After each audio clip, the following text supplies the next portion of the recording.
राधे राधे दोस्तों, क्या आपको पता है आज से लगभग 50 साल पहले हमारे देश में एक ऐसे बाबा हुए जिन्हें भक्त हनुमान जी का अवतार मानते हैं। क्या आपको पता है कि दुनिया की सबसे बड़ी मोबाइल कंपनी एप्पल के संस्थापक स्टीव जॉब्स और फेसबुक के मार्क जुकरबर्ग, इन दोनों की सफलता का राज भी इन्हीं बाबा से जुड़ा है कि कैसे बाबा ने फेसबुक को बंद होने से बचाया। आखिर कौन थे वो साधारण से दिखने वाले बाबा जिनके चर्चे केवल देश में नहीं बल्कि विदेशों में भी हैं। जी हाँ दोस्तों, हम बात कर रहे हैं कैंची धाम के संत नीम करौली बाबा की। आज की इस वीडियो में हम उस रहस्य से पर्दा उठाएंगे जिसने विज्ञान को भी घुटने टेकने पर मजबूर कर दिया।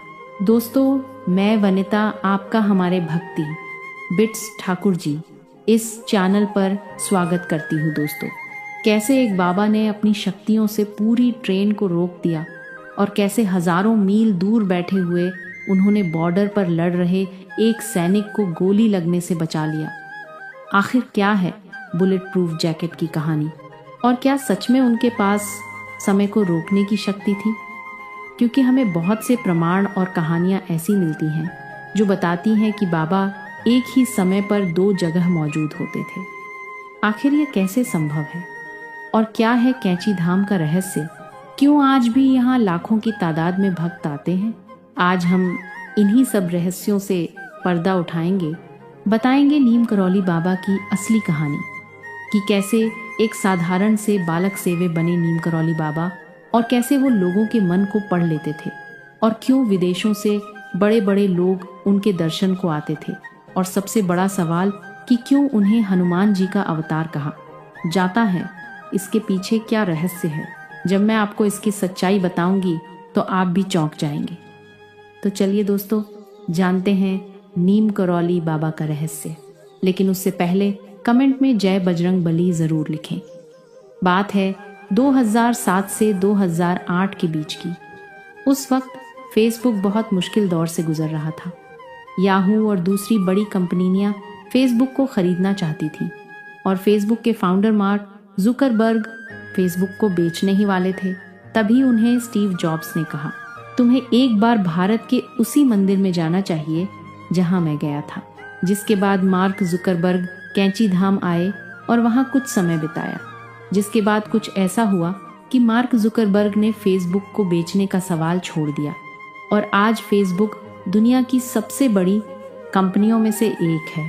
ठीक वैसे ही स्टीव जॉब्स, जो कि दुनिया की सबसे बड़ी मोबाइल कंपनी एप्पल के फाउंडर हैं, वो भी 1974 में नीम करौली बाबा से मिलने कैंची धाम आए थे। पर वहां उन्हें पता चला कि बाबा ने तो पिछले साल ही देह त्याग दी, परंतु फिर भी कैंची धाम की ऊर्जा ने उन्हें बदल दिया। ऐसी और भी कई मॉडर्न कहानियां हैं जो हमें कैंची धाम के चमत्कारों के बारे में बताती हैं, लेकिन उससे भी ज्यादा चमत्कारी थे यहाँ के बाबा, यानी कि नीम करौली बाबा। उन्हें भक्त हनुमान जी का अवतार बताते हैं। माना जाता है उन्होंने 13 साल तक एक गुफा में तपस्या की और फिर उन्हें जो मिला वह चौंकाने वाला था, लेकिन उसकी बात हम आगे करेंगे। उससे पहले आपको बाबा से जुड़ी एक दिलचस्प कहानी बताती हूँ। बात है 1971 की। तब बांग्लादेश की आज़ादी की लड़ाई चल रही थी। उसी वक्त नीम करौली बाबा दिल्ली में बिरला मंदिर में ठहरे हुए थे। तभी एक बांग्लादेशी वहां पहुंचा। वो बाबा से कुछ पूछना चाहता था पर संकोच कर रहा था। तब बाबा ने उसके कहे बिना उसे देखा और कहा, तुम चिंता मत करो, तुम्हारा भाई जल्द ही रिहा कर दिया जाएगा और तुम्हारा राजा बनेगा। ये सुनकर वहां आदमी चौंक गया कि बाबा को उसके मन की बात कैसे पता चली। साथ ही वह यह भी सोचने लगा कि उसका भाई तो पाकिस्तान की जेल में बंद है और उसे फांसी की सजा सुनाई गई है। उसके इतना सोचते ही बाबा ने कहा, अरे तुम अभी तक बैठे हो, जाओ और जाकर अपने भाई के आने की तैयारी करो। इतना कहते ही वहां आदमी वहां से चले गया। अब आप सोच रहे होंगे कि आखिर वहां आदमी कौन था जिसका भाई पाकिस्तान की जेल में बंद था। तो दोस्तों, वहां आदमी था बांग्लादेश का पहला राष्ट्रपति शेख मुजीबुर रहमान, और जो बाबा से मिलने आया था वह था शेख मुजीबुर रहमान का छोटा भाई। यह किस्सा हमें बताता है कि बाबा त्रिकालदर्शी थे, यानी भूतकाल और भविष्यकाल दोनों देख सकते थे। परंतु उनकी कहानियां यही समाप्त नहीं होती। माना जाता है कि वे एक ही समय पर दो स्थानों पर मौजूद रह सकते थे, साथ ही वे मन पढ़ सकते थे। आखिर वे ऐसा कैसे करते थे और कैसे हुई कैंची धाम की स्थापना? और आप भी जानकर चौंक जाएंगे कि किस चमत्कारी ढंग से बाबा ने हनुमान मंदिर का निर्माण करवाया, और सबसे खास बुलेट प्रूफ जैकेट की कहानी।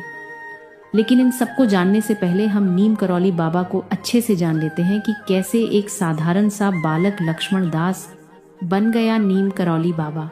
ये बात है साल 1900 के आसपास की। उत्तर प्रदेश के फिरोजाबाद डिस्ट्रिक्ट में अकबरपुर गांव में एक ब्राह्मण परिवार में एक बालक का जन्म होता है, जिसका नाम रखा गया लक्ष्मण दास शर्मा। और जैसे कि उस जमाने में होता था कि कम उम्र में ही लड़कियों की शादी करा दी जाती थी, लक्ष्मण दास के साथ भी वैसा ही हुआ। मात्र 11 वर्ष की आयु में उनका विवाह करा दिया गया। पर उनका मन कभी भी घर गृहस्थी में नहीं लगता था। उनका मन तो केवल हनुमान जी की भक्ति में लगता था, जिसके कारण शादी के बाद ही उन्होंने अपना घर छोड़ दिया और साधु संतों की तरह जीने लगे। और माना जाता है कि 17 साल की उम्र में उन्हें आध्यात्मिक ज्ञान मिल चुका था। लेकिन पिता के विनती पर वे वापस घर लौट आए और गृहस्थ जीवन बिताने लगे। और इस दौरान उन्हें 2 बेटे और 1 बेटी हुई। पर जिसका मन हनुमान जी में लग चुका था, वो कहाँ यह गृहस्थ जीवन बिता पाते।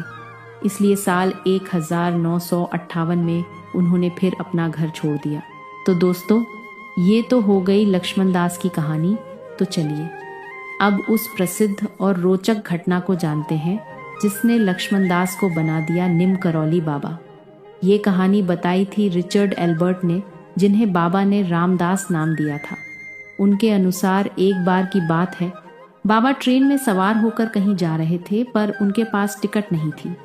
इस पर टीटीआई ने उन्हें ट्रेन से उतार दिया। बाबा को जबरन उतारने के बाद मानो ट्रेन ने चलने से मना कर दिया हो। ड्राइवर की लाख कोशिशों के बावजूद ट्रेन नहीं चल रही थी। इसके बाद पूरी ट्रेन की जांच पड़ताल भी हुई, पर कोई गड़बड़ी नहीं मिली। परंतु फिर भी ट्रेन चलने का नाम ही नहीं ले रही थी।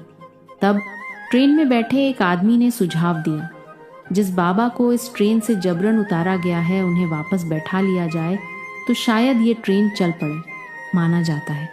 तब सबकी विनती पर बाबा ट्रेन में चढ़ने के लिए मान गए, पर उन्होंने 2 शर्तें रखी। पहली शर्त तो यह कि रेलवे कर्मचारी आगे से सभी साधु संतों का सम्मान करेगी, और दूसरी यह कि इसी जगह पर, यानी कि जहां ट्रेन रुकी है, वहां एक रेलवे स्टेशन का निर्माण कराया जाए। उस समय रेलवे के अफसरों ने उनकी बात मान ली और बाबा को वापस ट्रेन में चढ़ा लिया, जिसके बाद मानो जादू सा हुआ और ट्रेन चल पड़ी। उस समय बाबा ने मजाक में कहा भी था कि भला मेरे चढ़ने से ये ट्रेन कैसे चल पड़ी।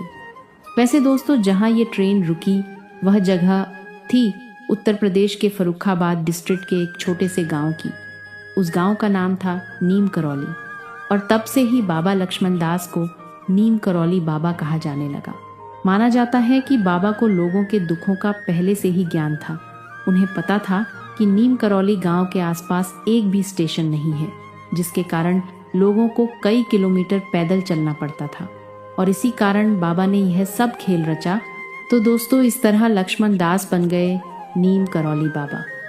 बाबा की श्रद्धा केवल हनुमान जी में थी, और लोगों का मानना है कि वही हनुमान जी के अवतार थे। अब यह बात कितनी सच है यह तो नहीं पता, पर कुछ लोग यह भी दावा करते थे कि उनकी परछाई में उन्हें कभी कभी पूंछा दिखाई देता था। पर बाबा ने कभी यह बातें स्वीकार नहीं की। यहाँ तक कि जब भी कोई उनके पैर छूने आता तो वे मना कर देते और कहते, पैर छूने ही हैं तो हनुमान जी के छुओ, मैं तो बस उनका एक साधारण सा भक्त हूँ। नीम करौली बाबा की इसी सादगी को देखकर लोग उनके दीवाने हो जाते थे। तो चलिए अब हम जानते हैं उन कड़ियों को जो हनुमान जी और नीम करौली बाबा को जोड़ते हैं। लेकिन उससे पहले अगर आपको ये वीडियो अच्छी लग रही है तो इसे एक लाइक ज़रूर करें। बाबा नीम करौली हनुमान जी के बहुत बड़े भक्त थे, और माना जाता है कि उन्होंने उनके लिए 13 सालों तक एक गुफा में तपस्या भी की थी। जिसके बाद उन्हें हनुमान जी की तरह ही कुछ सिद्धियां प्राप्त हुई। इन सिद्धियों के बल पर वो एक ही टाइम में एक से अधिक जगह पर उपस्थित रह सकते थे। वो अपनी हाइट घटा या बढ़ा सकते थे, भविष्य देख सकते थे और लोगों के माइंड्स को पढ़ सकते थे। परंतु नीम करौली बाबा ने कभी यह बातें स्वीकार नहीं की। लेकिन उनकी कहानियां इतनी मशहूर हैं कि इन्हें झुटलाया भी नहीं जा सकता। तो चलिए हम उन्हीं कुछ कहानियों को जानते हैं। दोस्तों, एक समय नीम करौली बाबा अपनी दाढ़ी बनवाने नाई के पास गए हुए थे। उस समय वह नाई काफी दुखी था। बाबा ने उससे पूछा कि क्या बात है, तुम दुखी क्यों हो? तब नाई ने दुख भरे स्वर में कहा, बाबा, मेरा बेटा 3 दिनों से घर नहीं आया है। वह काम की तलाश में गया था और अभी तक उसका कुछ अता पता नहीं है। हमने सब जगह ढूंढ लिया पर उसका कहीं पता नहीं चला। इतना सुनते ही बाबा वहां से उठकर चले गए। नाई आश्चर्यचकित हो गया, क्योंकि उनकी दाढ़ी अभी पूरी बनी नहीं थी। उनके दाढ़ी पर अभी भी साबुन की झाग लगे हुए थे। पर फिर 2 मिनट बाद बाबा वापस आ गए और अपनी दाढ़ी बनवाई। इसके बाद जब नाई अपने घर गया तो उसका बेटा घर वापस आ चुका था। ये देखकर वह खुश हो गया और पूछा कि कहाँ था इतने दिनों तक? तब उसके बेटे ने कहा कि पिताजी, मैं काम की तलाश में काफ़ी दूर निकल गया था और आखिर में देखा कि मेरे पास वापस लौटने के लिए पैसे नहीं थे। तभी एक बाबा आए, मोटी चादर ओढ़े हुए, जिनके दाढ़ी के बालों पर साबुन लगी थी। उन्होंने मुझे पैसे दिए और तुरंत घर जाने को कहा। नाई समझ गया कि वह और कोई नहीं बल्कि नीम करौली बाबा ही थे। पर वह सोचकर भी हैरान था कि बाबा तो केवल 2 मिनट के लिए ही गए थे। आखिर इतने कम समय में इतनी लंबी दूरी कैसे तय की जा सकती? वैसे दोस्तों, आप भगवान को मानो या ना मानो, हमारे पुराणों को मानो या ना मानो, पर नीम करौली बाबा की कहानियों को झुटलाया नहीं जा सकता, क्योंकि इनकी कहानियों के कई लोग साक्षी बन चुके। और उन्हीं में से सबसे प्रसिद्ध कहानी है बुलेट प्रूफ जैकेट या बुलेट प्रूफ चादर की। ये घटना है उत्तर प्रदेश के फर्रुखाबाद डिस्ट्रिक्ट के फतेहगढ़ की। एक दिन नीम करौली बाबा एक घर में घुस जाते हैं जहां 2 बुजुर्ग पति पत्नी रहा करते थे। उन्होंने नीम करौली बाबा को जो भी रूखा सूखा रखा था वो खाने के लिए दे दिया, जिसके बाद बाबा के सोने के लिए चारपाई का बंदोबस्त किया और उन्हें एक चादर दी, जिसके बाद बाबा सोने चले गए।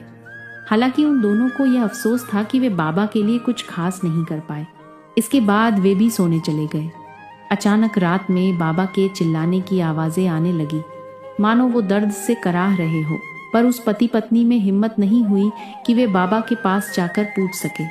फिर अगले सुबह बाबा जाने लगे और जाने से पहले उस कंबल को मोड़ दिया और उन्हें कहा कि इसे गंगा में बहा देना और ध्यान रहे, इसे खोलने की कोशिश मत करना। इतना कहकर बाबा वहां से चले गए, जिसके बाद बुजुर्ग पति पत्नी कंबल को लेकर गंगा की ओर चल पड़े। कंबल काफी भारी था, मानो उसके अंदर लोहा रखा हो, पर बाबा के आदेश के चलते उन्होंने उसे खोल कर नहीं देखा और कंबल को गंगा में बहा दिया। लेकिन दोस्तों, यह कहानी यही खत्म नहीं होती। असली कहानी तो अब शुरू होती है। समय बीतता गया और ठीक 1 महीने बाद उनका बेटा वापस आया और उसने जो खुलासा किया वो चौंकाने वाला था। दरअसल जब नीम करौली बाबा उनके घर आए थे, उस समय 2nd वर्ल्ड वॉर चल रहा था और इंडिया अंग्रेजों का गुलाम था, जिसके कारण उस बुजुर्ग दंपत्ति का बेटा उस समय बर्मा के बॉर्डर पर अंग्रेजों की तरफ से जापानियों के खिलाफ जंग लड़ रहा था। उसने खुलासा किया कि जंग के दौरान एक रात अचानक जापानियों ने ब्रिटिश सैनिक पर अटैक कर दिया। अटैक इतना बड़ा कि ब्रिटिश आर्मी कम पड़ने लगी। सारी रात दोनों ओर गोलियां चलती रही। उसे लगा कि अब वो कभी घर नहीं जा पाएगा, क्योंकि जापानी सोल्जर्स काफ़ी ज़्यादा थे और ब्रिटिश सोल्जर्स कम और धीरे धीरे और भी कम होते जा रहे थे। और वो जंग के बीचों बीच खड़ा था, पर अचानक चमत्कार होने लगा। सारी गोलियां उसके अगल बगल से निकलने लगी। दुश्मनों के एकदम पास होने के बावजूद उसे एक भी गोली नहीं लग रही थी और सुबह होते होते ब्रिटिश आर्मी की रेनफोर्समेंट आ गई और वो बच गया। यह सारी बात सुनकर बुजुर्ग दंपत्ति को याद आया कि यह वही रात थी जब नीम करौली बाबा उनके घर आए थे। अब बुजुर्ग दंपत्ति के सामने पूरा मामला साफ था। वे समझ गए उस चादर में कुछ नहीं बल्कि गोलियां थी जो उनके बेटे पर चल रही थी। और बाबा उन्हें अपने अंदर ले रहे थे और दर्द में करा रहे थे। दोस्तों, ये कहानी काफ़ी ज़्यादा फेमस है और आपको कई जगह सुनने को मिलेगी, और ऐसे और भी कहानियाँ हैं। वैसे बाबा की कहानियाँ कभी ख़त्म नहीं होंगी।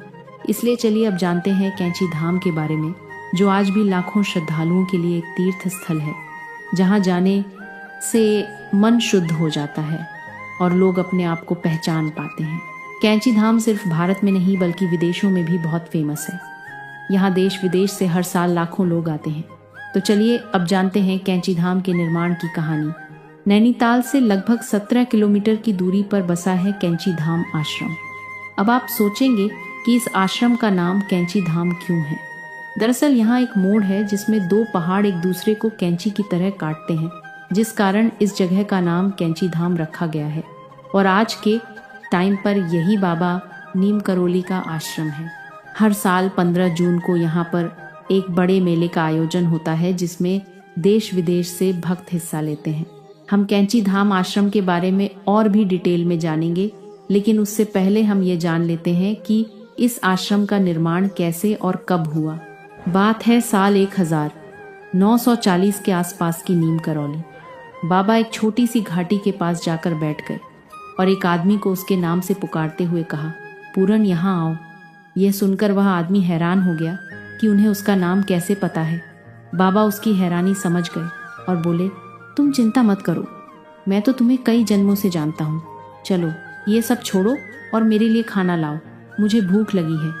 जिसके बाद पूरन जल्दी से अपने घर से बाबा के लिए खाना लेकर आता है। फिर बाबा बोलते हैं कि जाओ और 2-4 और आदमी लेकर आओ। पूरन और गांव वालों को लेकर आ गया। फिर बाबा उन्हें वहीं पास के जंगल में ले गए और एक पत्थर की ओर इशारा करते हुए कहा कि इसे हटाओ, इसके पीछे एक गुफा है। ये बात सुनकर पूरन और उसके साथ आए लोग चौंक गए, क्योंकि उन्होंने अपना पूरा जीवन इसी जगह पर बिताया है, पर उन्होंने ना तो कभी ऐसी गुफा को देखा और ना ही उसके बारे में सुना। लेकिन बाबा की आज्ञा थी तो माननी ही थी। जिसके बाद थोड़ी खुदाई करके पत्थर को हटाया गया तो वहाँ सच में एक गुफा था।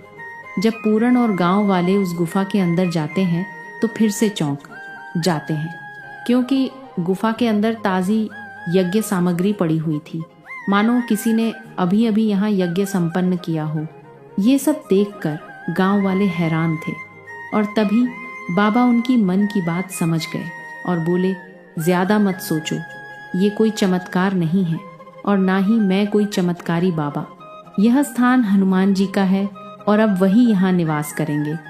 दरअसल यह जगह सोमवारी बाबा की तपोस्थली थी, लेकिन अब बाबा के आदेश पर गांव वालों ने नदी से जल लाकर उस जगह को साफ किया और हनुमान जी की एक प्रतिमा वहां विराजमान की गई। धीरे धीरे यह जगह गांव वालों के बीच में फेमस होने लगी और फिर आज तो इसे पूरी दुनिया कैंची धाम के नाम से जानती है। आज कैंची धाम शांति की तलाश कर रहे लोगों के लिए किसी तीर्थ स्थल से कम नहीं है। माना जाता है मूर्ति विराजमान करने के लगभग 22 साल बाद बाबा के ही आदेश पर यहाँ आश्रम का निर्माण किया गया। अब आश्रम कई मंदिरों से घिरा हुआ है, जिसमें हनुमान जी का मंदिर और कैंची मंदिर भी शामिल हैं। यहाँ आने वाले लोगों के लिए रहने की भी सुविधा होती है, क्योंकि बाबा मानते थे कि लोगों की सेवा करना ही सबसे बड़ा धर्म है। साथ ही यहाँ हर साल जून के महीने में वार्षिक भंडारे का भी आयोजन होता है, जिसमें 1 लाख से ज्यादा लोग आते हैं। वैसे क्या आपको पता है कि नीम करौली बाबा के रहते ही यहाँ भंडारे की शुरुआत हुई थी? इसकी कहानी भी रोचक और रहस्यमयी है। एक समय भंडारे के दौरान घी कम पड़ गया।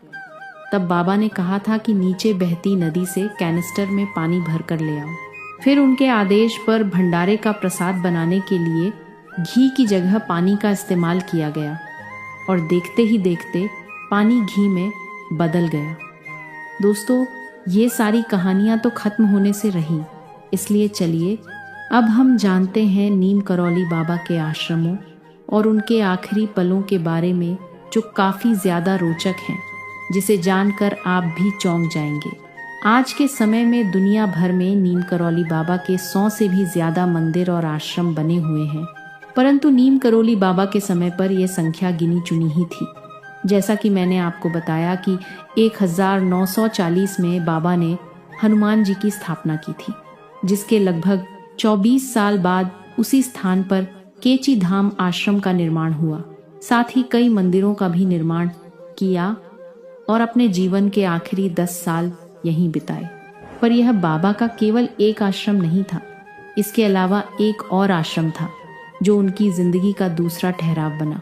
वो आश्रम था भगवान श्री कृष्ण के शहर में, यानी कि वृंदावन में। यह आश्रम लगभग 1967 के आसपास बनाया गया। इस आश्रम में नीम करोली बाबा का महासमाधि मंदिर भी है और हर साल सितंबर में यहाँ महाभंडारे का आयोजन किया जाता है। इसके साथ यहाँ हनुमान जी का मंदिर, सीताराम मंदिर और शिवाजी युगशाला मंदिर भी हैं। और सबसे बड़ी बात तो ये है कि अपने जीवन के आखिरी 10 साल कैची धाम में बिताने के बाद नीम करौली बाबा जी ने वृंदावन को अपने देह त्यागने की जगह चुनी। बात है साल 1973 की सितंबर का महीना था। नीम करौली बाबा अपने सीने में दर्द की शिकायत लेकर आगरा में हार्ट स्पेशलिस्ट के पास गए हुए थे, जिसके बाद वे कैची धाम लौटने के लिए ट्रेन में चढ़े, पर रास्ते में ही उनकी तबीयत अचानक से गंभीर होने लगी और ट्रेन को मथुरा में ही रोक दिया गया, जिसके बाद बाबा के आदेश पर उन्हें वृंदावन आश्रम ले जाया गया। वहां डॉक्टर ने उन्हें इमरजेंसी में एडमिट किया, फिर उन्हें इंजेक्शन दिया और उनके चेहरे पर ऑक्सीजन मास्क लगाया। पर वह डॉक्टर कहाँ जानता था कि जो सबकी समस्याओं को बिना बोले ही समझ लेते हैं, क्या वो अपनी समस्या नहीं समझ पाएंगे। कुछ समय बाद डॉक्टर ने बताया कि बाबा डायबिटिक कोमा में है और उनकी पल्स पूरी तरह से ठीक है। पर अचानक महाराज जी उठे और अपने चेहरे से ऑक्सीजन मास्क हटाया और कहा, ये सब बेकार है, जाओ मेरे लिए गंगा जल लेकर आओ। इसके बाद वे जय जगदीश हरे का जाप करने लगे और हर जाप के साथ उनकी आवाज़ धीमी होती गई और अंततः करीब रात के 1:15 पर नीम करौली बाबा ने अपनी देह त्याग दी, जिसके बाद नीम करौली बाबा अपने शरीर में नहीं थे पर भक्तों के मन में जिंदा थे और आज भी लाखों भक्त केवल शांति की तलाश में कैंची धाम आते हैं। बाबा तो चले गए पर आज भी उनकी ऊर्जा कैंची धाम जाने वाले हर यात्री को साफ साफ महसूस होती है। दोस्तों, अगर यह वीडियो आपको अच्छी लगी हो तो वीडियो को लाइक करें और इस वीडियो को अपने दोस्तों के पास शेयर ज़रूर करें और साथ में हमारे चैनल को ज़रूर सब्सक्राइब करें। धन्यवाद।